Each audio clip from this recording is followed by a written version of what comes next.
But how do you connect with a God who has no physical form?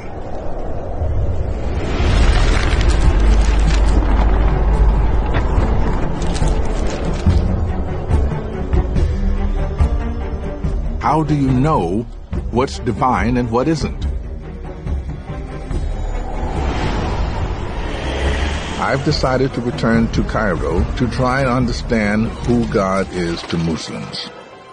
Islam believes in the same God as Jews and Christians, but I want to know if there are differences in how they think about the divine. Historian of Islam Ahmed Ragab has brought me to the Al-Hussein Mosque. And you can just come in here just like a Catholic church. So it's always open to prayer. Yeah.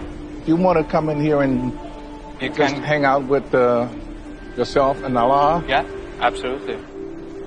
I'm just in time to hear what Muslims believe is one of the most beautiful sounds in the world. The call to prayer. Allahu Akbar,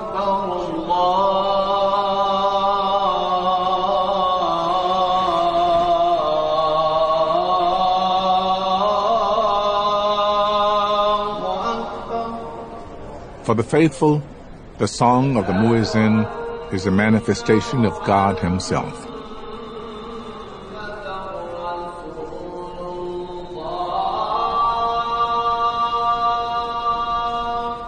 So that's the end of the prayer, is by saying Assalamu alaikum, much like you end an encounter with anybody.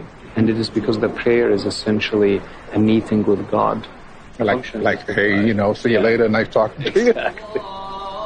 See you the next time. Prayer to Allah seems like a conversation with a person. But how do you speak to a person who has no human form? To help me understand, Ahmed has arranged a meeting with the mosque's spiritual leader, Imam Al-Amir Mahfouz. Thank you so much for speaking with us. Welcome. In the Christian religion, God is so manifested, but there is no such thing in Islam.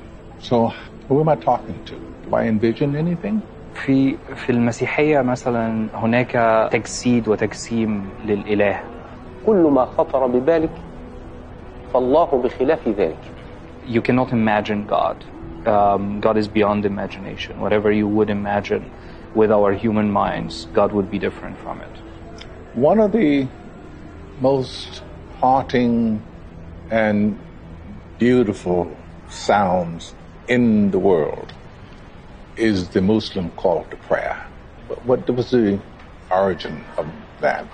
It is said that one of Muhammad's companions had a vision while he was asleep, where he heard this call for prayer, and then when he woke up, he went to Muhammad and told him about it, and he's made it into this ritual of using it to call for prayers every day, 5 times every day. The muezzin, how is he chosen? Do you hold auditions? هل بتعمل اختبارات للمؤذنين؟ تمام، يعقد اختبار للمؤذنين والأحسن صوتا هو الأولى بالأذان. There are auditions where they would listen to people, and the one who has the best voice would be given the position. Allahu Akbar. بيعمل اختبار. الهاء لم تنطق. You have to work on that. I have to work on that, okay. I get it. Mosques are designed to be filled with beautiful sounds and images that delight the senses. From elaborate architecture to verses of the Quran written in the finest calligraphy.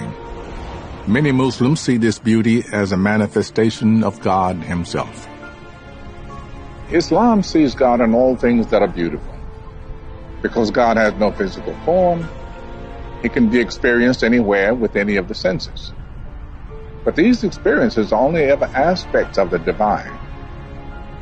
God is always more than we can imagine.